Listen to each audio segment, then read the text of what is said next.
different ways to phrase it. If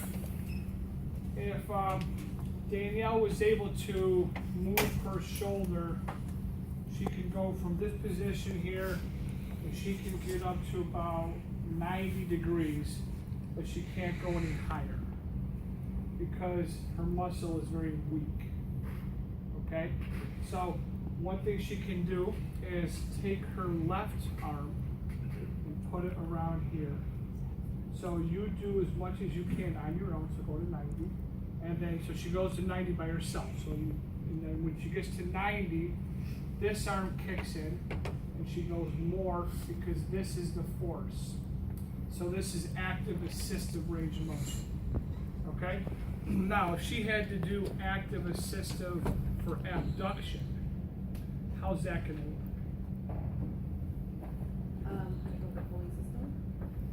If they have a pulley system, yes. Give me that green band if you could. Or, yeah, I don't think the band's going to work. Try to use it. You're trying to do abduction? Yeah, abduction with her right shoulder. So how are you helping yourself with the band? You're not, exactly. So the band really can't help you. Now, what if you were to do, now if we go to the lower extremity, and she was able to get to here, she was able to flex her hip to 80, and her goal is to get to 110. So now, if she takes this, and she puts that here, and she holds on to this, now let your muscles pull you to 80.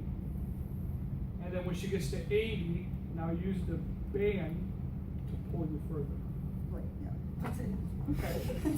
Just keep going. Hold on. Okay, so hold it. So again, use your muscles to pull to 80. And then now from here, use your arms to pull. So she's using her arms to pull the band to go further. You guys follow that? So that would be passive. That would be active assistive. Active assistive. Passive means passive means that she's doing nothing. There's no muscle contraction. I come in, relax. I'm the only external force she can have, and I'm doing it for her. That's passive. Okay. Active assistive means that she's actively trying to flex her hip from 80 further.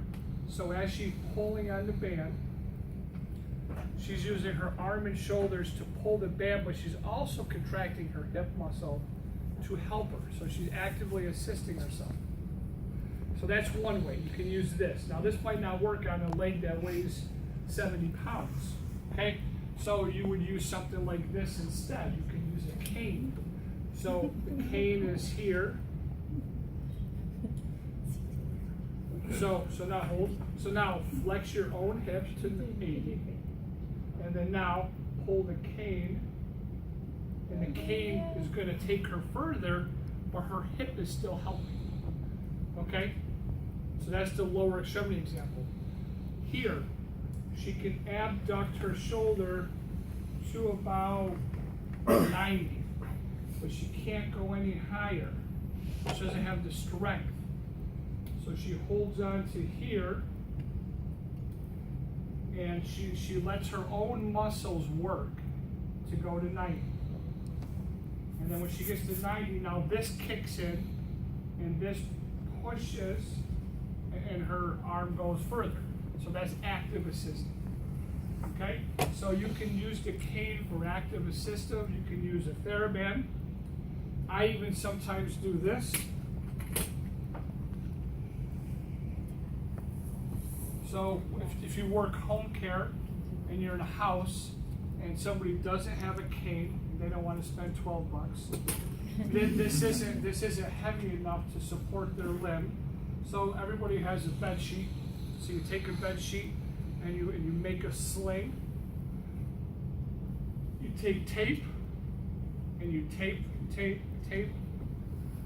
Okay, you guys following? Mm-hmm. So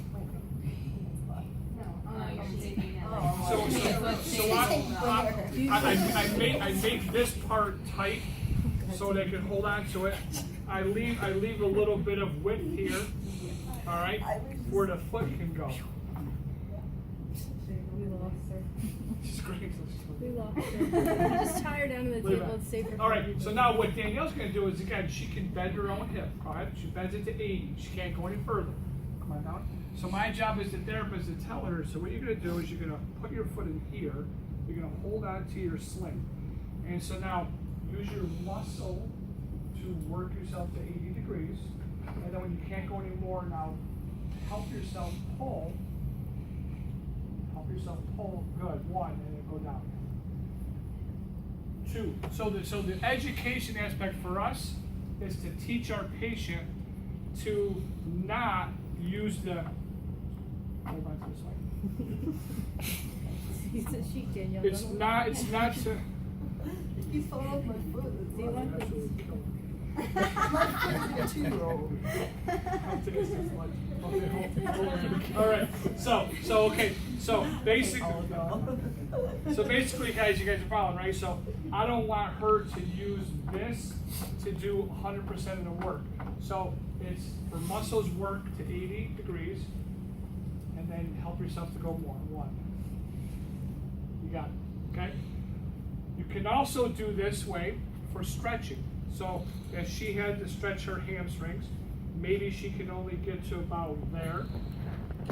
And I want her to go to here to stretch. So she holds out to here, you go for it, and she stops, and then she uses this to pull her more. So you can also use these things for stretching as well.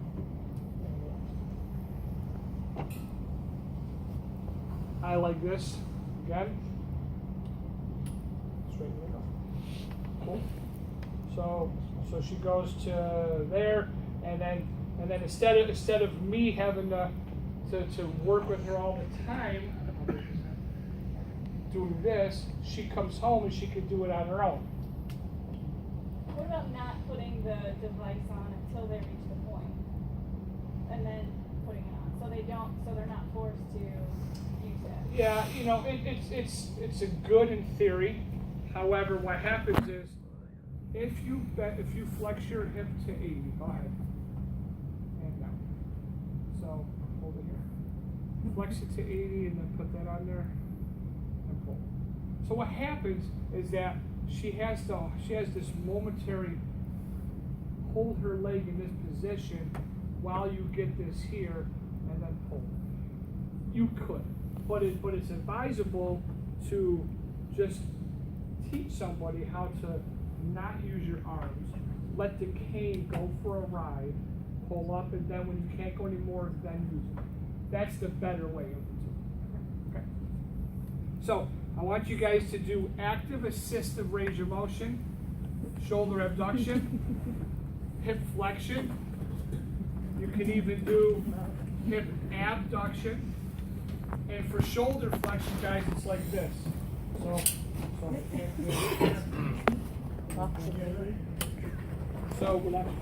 So she's lifting her arm up here. She's going, she gets to she only gets to about 60 on her own. Then this one has to kick in and help. Right. You said. Shoulder flexion. It's fine, she's pretty.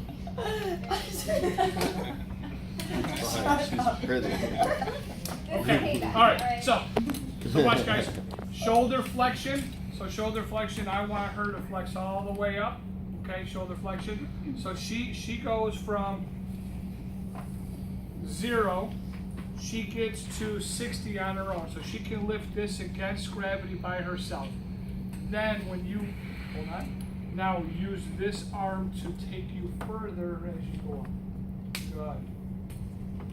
And you got it?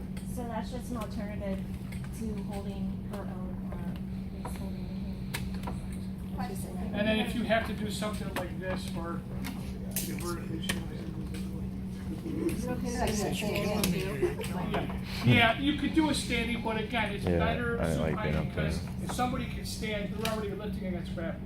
So I would rather have them do a supine, but they can eventually get to the point where absolutely they can do a standing, and you guys are You guys are allowed to do that, so somebody can abduct to here, and then this is gonna help them go further. Yes. When she was doing the flexion, her elbow did bend. I'd rather, but you could, you But could. if a patient does that, can you like? If it's functional, if they're trying to wash their hair and they're doing this kind of functional activity to this level, yes. But if the goal is to get somebody to reach up into a cupboard, then obviously you have to encourage elbow extension and with flexion, so. And what if the other shoulder had the same problem though? Well, then you can. Oh, okay.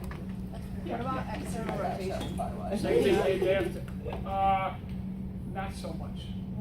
You can do it. But it's the angle that might be messed up by that, Yeah. so you have to really watch them. So try the shoulder, active assistive range of motion, try the hip, shoulder flexion, abduction, hip flexion, hip abduction, and then the hamstring stretching. If you guys can get a sheet,